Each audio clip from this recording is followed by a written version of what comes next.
Thank you, Madam Chair.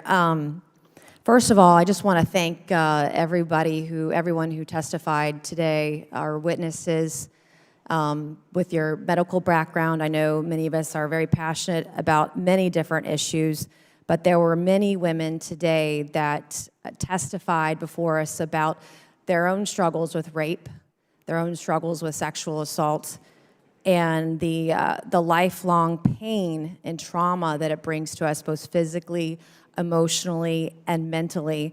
But the stories this morning that we heard are remarkable and they're painful. I told my rape story 2 or 3 years ago as a state lawmaker when South Carolina was doing its own fetal heartbeat bill. And today, I believe we're still one of the only states in the country that has a fetal heartbeat bill with exceptions for women who've been raped and for victims of incest, because I told that story. And so I am pro-life, and regardless of the circumstances, when you're raped, it's traumatic, and we have a right to make that decision for ourselves. But at some point,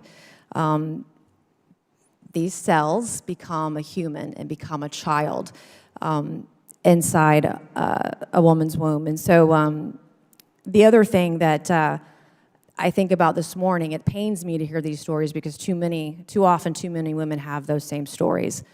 And it's offensive as I sit here as a woman, as a victim of rape, and hear some of my colleagues question one of our physicians here today about what she would do if her daughter was raped. I can't even tell you the unimaginable anger and pain that I have as a woman when someone wants to make that kind of hypothetical example. This isn't something to toy with. This is not, we should not be having this hearing for political PR purposes for the next, fundraising scheme on social media. This is a serious issue, and it affects women who are Republican and Democrat alike. This is not a joke. And there are kids out there that are victims of incest. There are women out there who are dealing with this for a lifetime. And I don't want to hear any of my colleagues, I don't care if you're Republican or Democrat, sit there and have a hypothetical question to women who are here today, asking them what you would do if your child was raped. I find it offensive and disgusting. The second thing I want to say this morning is that gay marriage has nothing to do with abortion or the right to life in this country.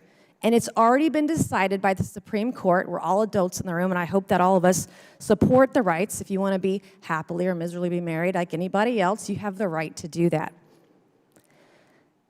Third, and finally, I sit here today, and Lieutenant Colonel Scheller is sitting in a brig. He's the only person that has been put away without a charge or a sentence or a conviction on Afghanistan for exercising a right to speak out and potentially be a whistleblower and expressing his frustrations as a soldier.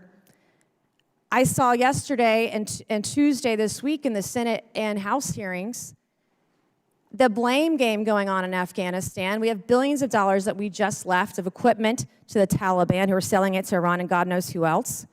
We have a cabinet that is saying one thing and a president that's saying another.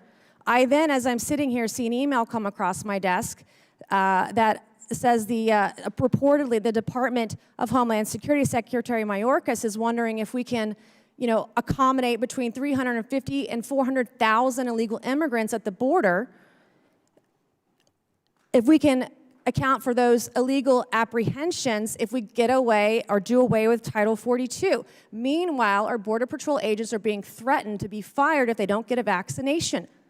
And so I asked this question, what the hell is going on here today? We don't have oversight over state abortion rights. This is not the purpose of this committee, and I yield back. Thank you. The gentlelady yields back. The gentlewoman from New York, Ms. Ocasio.